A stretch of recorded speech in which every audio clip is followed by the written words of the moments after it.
ಹೌದು, ಬೆಂಗಳೂರಿನ ಕೆಂಪೇಗೌಡ ಅಂತಾರಾಷ್ಟ್ರೀಯ ವಿಮಾನ ನಿಲ್ದಾಣಕ್ಕೆ ಈಗ 18ರ ಆರ್ಯದ ಸಂಭ್ರಮ. ಒಂದು ಕಾಲದಲ್ಲಿ ಕೇವಲ ಒಂದು ಟರ್ಮಿನಲ್ನಿಂದ ವಾರ್ಷಿಕವಾಗಿ 10 ಲಕ್ಷ ಪ್ರಯಾಣಿಕರನ್ನ ನಿರ್ವಹಿಸುತ್ತಿದ್ದ ಬಿಎಲ್ಆರ್ ವಿಮಾನ ನಿಲ್ದಾಣ ಇಂದು ಉತ್ತರ ಬೆಂಗಳೂರಿನ ಬೃಹತ್ ವಾಯುಯಾನ ಮತ್ತು ತಂತ್ರಜ್ಞಾನ ಕೇಂದ್ರವಾಗಿ ಪರಿವರ್ತಿಸಿದೆ. ಸದ್ಯ ವರ್ಷಕ್ಕೆ ಬರೋಬ್ಬರಿ 44 ಮಿಲಿಯನ್ ಅಂದರೆ 4.4 ಕೋಟಿ ಪ್ರಯಾಣಿಕರಿಗೆ ಸೇವೆ ಸಲ್ಲಿಸುವ ಮೂಲಕ ದೇಶದಲ್ಲಿ ಮುಂಚೂಣಿಯಲ್ಲಿದೆ. ಇನ್ನು ಪರಿಸರ ಸ್ನೇಹಿಯಾಗಿ ನಿರ್ಮಾಣವಾಗಿರುವ iconic terminal in a garden ಅಂದರೆ ಟರ್ಮಿನಲ್ 2 ಜಾಗತಿಕ ಮಟ್ಟದಲ್ಲಿ ಪ್ರಶಂಸೆ ಗಳಿಸಿದೆ. ವಿಮಾನ ನಿಲ್ದಾಣವು ಗಮನಾರ್ಹವಾಗಿ ವಿಸ್ತರಿಸಿದ್ದು ಪ್ರಸ್ತುತ ವರ್ಷಕ್ಕೆ 44 ಮಿಲಿಯನ್ ಪ್ರಯಾಣಿಕರಿಗೆ ಸೇವೆ ಸಲ್ಲಿಸುತ್ತಿದೆ. ವಿಮಾನ ನಿಲ್ದಾಣದ ಸುತ್ತಲಿನ ದೇವನಹಳ್ಳಿ ಮತ್ತು ಉತ್ತರ ಬೆಂಗಳೂರು ಪ್ರದೇಶವು ವ್ಯಾಪಾರ, ಉದ್ಯಾನವನಗಳು, ಏರೋಸ್ಪೇಸ್ ವಲಯಗಳು ಮತ್ತು ಕೆಐಎಡಿಬಿ ಕೇಂದ್ರಗಳೊಂದಿಗೆ ಪ್ರಮುಖ ಆರ್ಥಿಕ ಕಾರಿಡಾರ್ ಆಗಿ ವೇಗವಾಗಿ ಅಭಿವೃದ್ಧಿಗೊಂಡಿದೆ. ಈ 18ನೇ ವರ್ಷದ ಸಂಭ್ರಮಕ್ಕೆ ಮತ್ತೊಂದು ವಿಶೇಷ ಗರಿ ಮೂಡಿದೆ.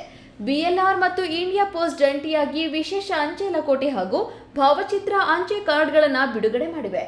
ಅಷ್ಟೇ ಅಲ್ಲದೆ ಇಲ್ಲಿ ಕಾಯಂ ಚಿತ್ರಾತ್ಮಕ ರದ್ದತಿ ಕವರ್ ವ್ಯವಸ್ಥೆಯನ್ನು ಸಹ ಮಾಡಲಾಗಿದೆ. ಬೆಂಗಳೂರು ಡಿವಿಷನ್ನ ಅಂಚೆ ವಿಭಾಗದ ನಿರ್ದೇಶಕಿ ತಾರಾ ಅವರು ಈ ವಿಶೇಷ ಕಾರ್ಯಕ್ರಮದ ಮಹತ್ವದ ಕುರಿತು ಮಾಹಿತಿ ನೀಡಿದರು. ಇವತ್ತಿನ ದಿನ ನಮ್ಮ ಬೆಂಗಳೂರಿನ ಕೆಂಪೇಗೌಡ ಇಂಟರ್ನ್ಯಾಷನಲ್ ಏರ್ಪೋರ್ಟ್ 18ನೇ ವಾರ್ಷಿಕೋತ್ಸವ ಸಮಾರಂಭ ನಡೆಸ್ತಾ ಇದ್ದೇವೆ. ಈ ಒಂದು ಸಂದರ್ಭದಲ್ಲಿ ಇವತ್ತು ವಿಶೇಷ ಅಂಚೆ ಲಕೋಟೆ, ಪರ್ಮನೆಂಟ್ ಪಿಕ್ಟೋರಿಯಲ್ ಕ್ಯಾನ್ಸಲೇಷನ್ ಮತ್ತು ಪಿಕ್ಚರ್ ಪೋಸ್ಟ್ ಕಾರ್ಡ್ಸನ್ನು ನಾವು ಇವತ್ತು ಬಿಡುಗಡೆ ಮಾಡಿದ್ದೇವೆ. ನಮ್ಮ ಕೆಂಪೇಗೌಡ ಇಂಟರ್ನ್ಯಾಷನಲ್ ಏರ್ಪೋರ್ಟಿನ ಒಂದು 18 ವರ್ಷದ ಏನು ಒಂದು ಸೇವೆ ನಮ್ಮೆಲ್ಲರಿಗೂ ಕೊಡ್ತಾ ಇದೆ. ಈ ಅಂಗವಾಗಿ ಈ ಒಂದು ವಿಶೇಷವಾದ ಒಂದು ಫಿಲಾಟಲಿಕ್ ಐಟಮ್ಸ್ನ ನಾವು ಬಿಡುಗಡೆ ಮಾಡಿರೋದ್ರಿಂದ ಇದು ದೇಶಾದ್ಯಂತ ಮತ್ತು ಇಡೀ ವಿಶ್ವದಲ್ಲೇ ಈ ಒಂದು ಐಟಮ್ಸನ್ನು ನಾವು ಸರ್ಕ್ಯುಲೇಷನ್ಗೆ ಹೋಗುತ್ತೆ. ಮತ್ತು ನಮ್ಮ ಬೆಂಗಳೂರು ಏರ್ಪೋರ್ಟ್ ಇಂಥ ಒಂದು ಹೆಮ್ಮೆಯ ವಿಷಯ ನಮ್ಮೆಲ್ರಿಗೂ ಅಂತ ಎಂದು ಈ ಒಂದು ವಿಷಯವನ್ನು ಎಲ್ರಿಗೂ ಸಾರಿಸುವಂಥ ಒಂದು ಪ್ರಯತ್ನ ನಮ್ಮ ಅಂಚೆ ಇಲಾಖೆ.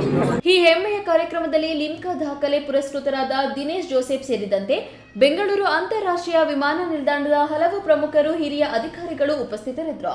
ಒಟ್ಟಿನಲ್ಲಿ ಕೇವಲ 18 ವರ್ಷಗಳಲ್ಲಿ ದೇವನಹಳ್ಳಿ ಮತ್ತು ಉತ್ತರ ಬೆಂಗಳೂರನ್ನ ಜಾಗತಿಕ ಮಟ್ಟದ ಆರ್ಥಿಕ ಕಾರಿಡಾರ್ ಆಗಿ ಬದಲಾಯಿಸಿದ ಕೆಂಪೇಗೌಡ ವಿಮಾನ ನಿಲ್ದಾಣದ ಸಾಧನೆ ನಿಜಕ್ಕೂ ಶ್ಲಾಘನೀಯ. ಹೈದರ್ ಸಾಬ್, ಈ ನ್ಯೂಸ್ ಟಿವಿ, ದೇವನಹಳ್ಳಿ.